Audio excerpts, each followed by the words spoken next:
Mike Smith might have just ridden the best race of his career.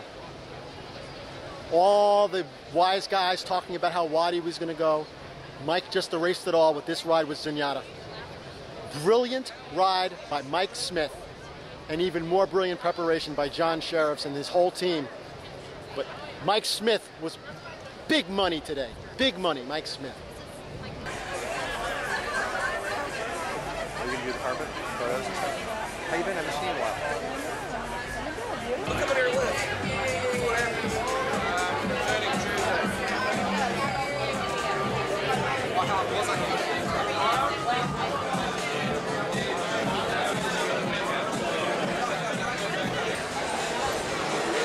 I am so impressed that Chip Woolley is here. Can you believe Chip is here? How cool is Chip? Nicest guy. So I have other favorites, but he was the best one I ever rode, by far. After the Patterson, did you expect to ride? Because you beat Slew with Dr. Patches, correct? Yes. Did you expect, did that come, you know, as a jockey, you think, oh, I'd love to ride that horse, but did you expect you'd be riding Seattle Slew? No, you know, since I watched him run as a 2-year-old, I fall in love with him. And I got to meet the owners, Mickey Taylor and his wife, and Dr. Hill and his wife. And I always kidding around, telling us, I'm just spare tire whenever you need a spare tire, like in the cars. I'm just spare tire for your horse. I never really thought a horse that win the Triple Crown with somebody is going to lose his rider, but it happened to about 3 or 4 of them horses. I thought when I beat him that he needed it, you know, probably to be in the game. He never run long in a year. But I never thought that I was going to ride him. And I'm kidding around. Well, with the best gate rider in history in Seattle Slew, that's not a bad combination, right? Well, I never really I dreamed to ride him, like you dream to go out with beautiful girls and everything, but I never thought that I have a chance. Yeah. I never thought I have a chance to ride him. And somebody from the band told me 2 days later after the race, he said, I think they're going to make a change on a horse. So I drove back to the barn and I told the guy that you're going to make a change. I'm available, kidding around, and I left. And 2 days later, I got a call from them and asked me to come and work him.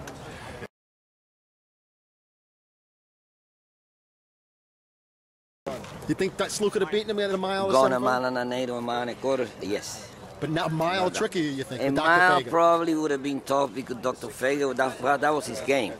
Dr. Fager was probably one of the best milers I saw in my entire life. Right. I was going to be tough to Slew to go 21, 44 and 108 but a mile and an 8 or a mile and a quarter, I use no doubt in my mind. No problem.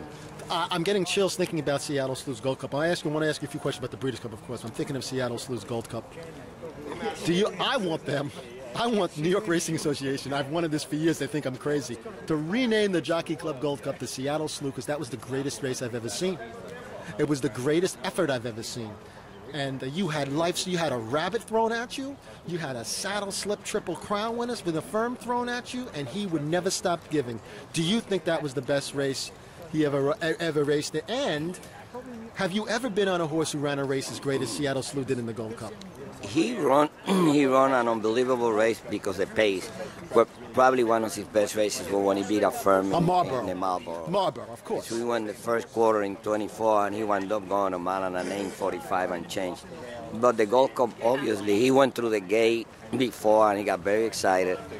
None of the 2 horses can get back, and lost my stir going to the first turn. And also, I wish I could have rode him again. As like people say, one race that you want to ride back, it would have been him. I think if I would have been patient when Angel, wait a minute. Let me just say about it. If I would have, you know what happened? I rode a seller. You have a Triple Crown when it was saddle slipped. Life's Magic. Still, they're throwing these not Life's Magic. Life's Hope. Life's Hope. They're throwing these crazy fractions at you. What are you supposed to do? Yeah, I know, but when Excella got to him, Excella was the type of horse that when he made the lead, he pulls up. And I completely forgot when he moved to me, that thing kind of, and it wasn't even in my mind. When he got to me on the 3/8 pole, I just went with him. If I let Excella go to the lead, Excella will pull up and wait for me.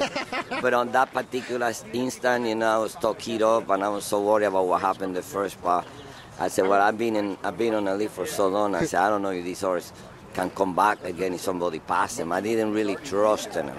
And that was the biggest, to me, my biggest disappointment in my career, that I know that he could have won it. And, he only missed by a little bit.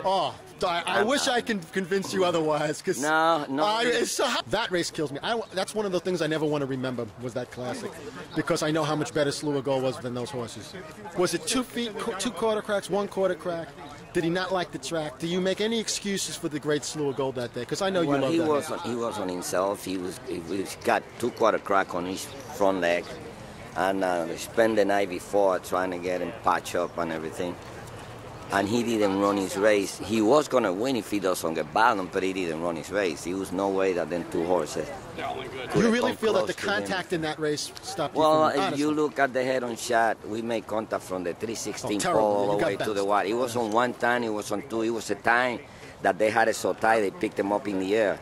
The reason I didn't come out of there before, because we was going for the big race, and I figured, well, you're going to get dropped. This is the day to get dropped, not on a claiming race. But he was on himself, and even so, we have a rabbit that went and soft up the winner. Yeah, he was on himself. When he got in there, he was sour. He got his ears spin. He was on, he was a horse that always had problems. So I had to give him credit. He was a good horse, but he was never a happy horse. He was always with a problem, but not compared with his daddy. So.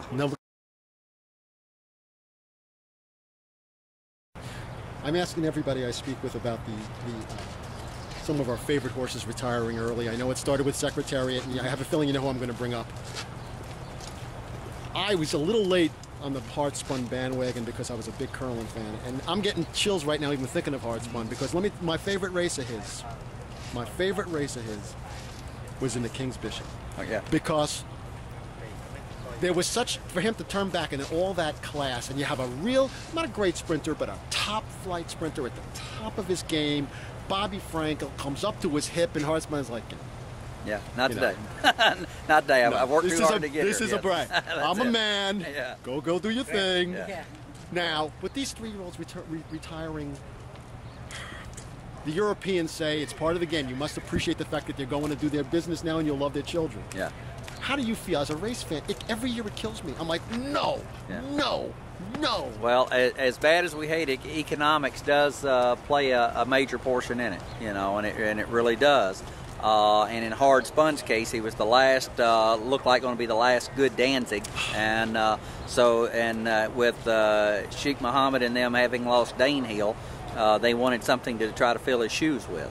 I could understand it. Yeah, there is everyone I know, whether race fan who don't know anything, handicappers like schmucks like me, or people who really know this stuff. Everyone is like, Hard Spun is going to be a great sire, and he's got a fan club. Yeah, he's their most popular stallion. Really? Still at Darling. And he's doing right now. He's doing good stuff. They said it was almost like he had a cult following. Yeah, the people want to see Hard Spun. They want to come and see him. Unbelievable. Now, how is he doing? Doing very well. Doing very well. He's in Australia right now for the second half of the second year down there. So, but he's doing very well. He's topping his mares really good, and his foals look awesome. His first foals go to sale here in about a week, and they are. There's some really nice babies out there, and you're not going to be tempted. You're not going to be tempted if there's a few Hard Spuns come. We have a mare in foal to him right now. We have the phone call I just got off of was my partner that's in on the Hard Spun. Are you gonna? Well, that's the game plan. It's that time. The Big E reporting live from Santa Anita Racetrack. Here I am in the Front Runner restaurant, ready for the big post-position draw. Stick with me. Inside scoops, inside information. Shug, Mike Smith,